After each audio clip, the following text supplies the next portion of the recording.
the Russia-African Summit 2023, which is taking place on July 27th, July 28th in St. Petersburg, Russia.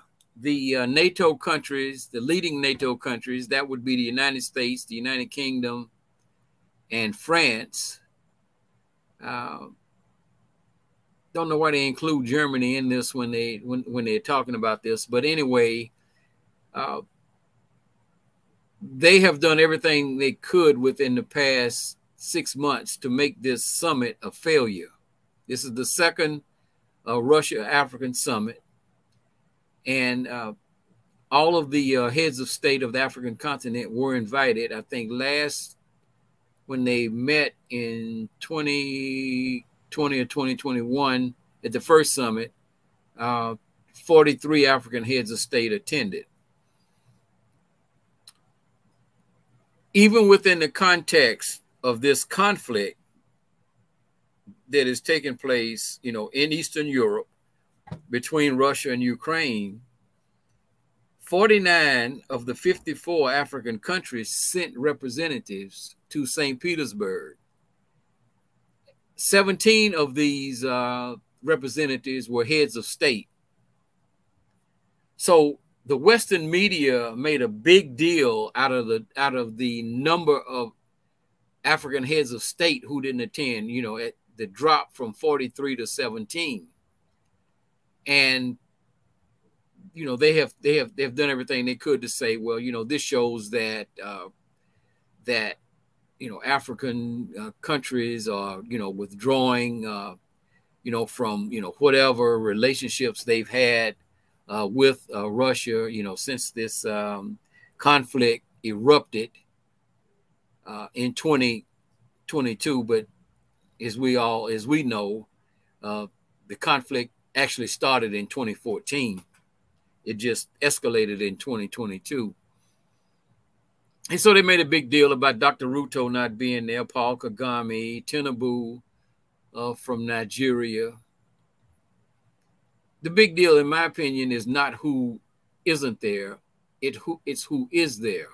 49 of the 55 African countries sent representatives. In my opinion, that's very, very, very, very significant, particularly within the context of this geopolitical conflict that is taking place between Russia and actually NATO, with Ukraine just being used as cannon fodder for NATO. Now, some of the African countries bent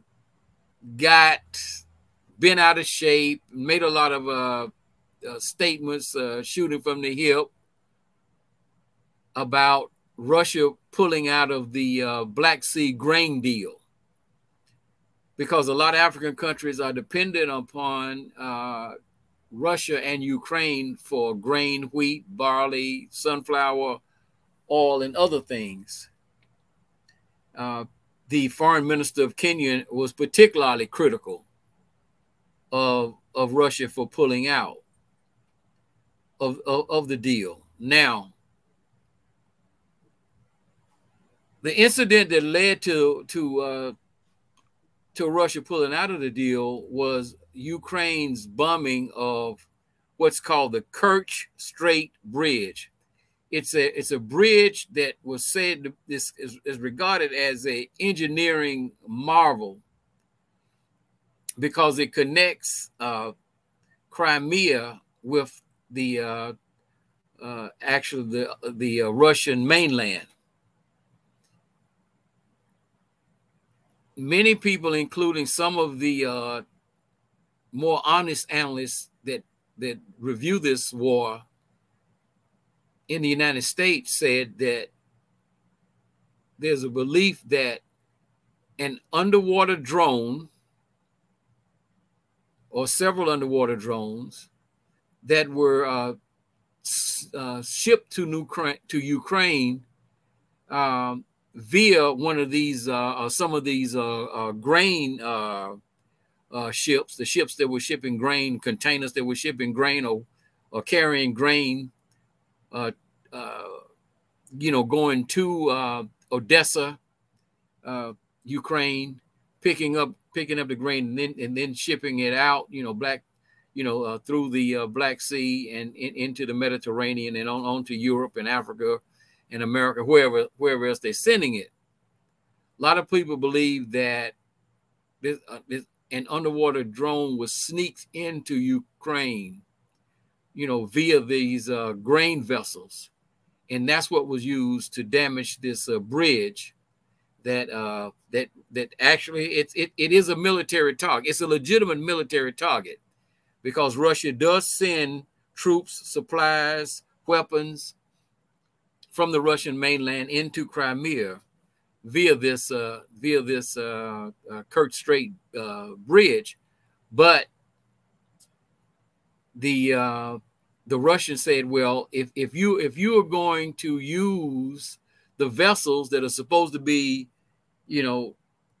transporting grain, if you're going to use those to sneak military weapons in, then we're going to shut the whole operation down.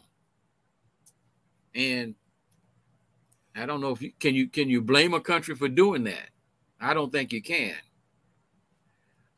So, that's certainly an issue that had a lot of African countries upset. But as I said, Putin said that they would continue to supply grain to the African continent, and to back his word up, he said he was giving away. He's not even charging these countries, Zimbabwe and Somalia, Eritrea, Mali, Burkina Faso.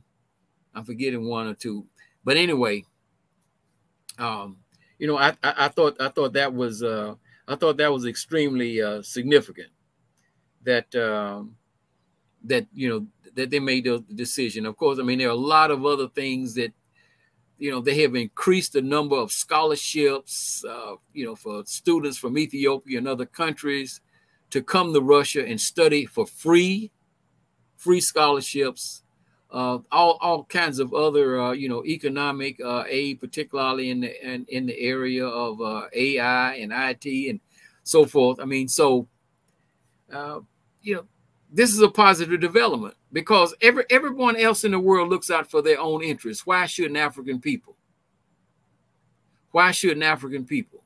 So, I see it as certainly a positive development. Just the mere fact that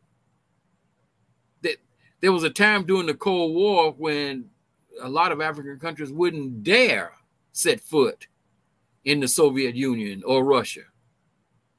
And so now, I mean, I think it shows some level of independent thinking on the part of these countries. So I may have been rambling a little bit on that one, Brother Amos, but that's something that we need to keep our eyes on as African people.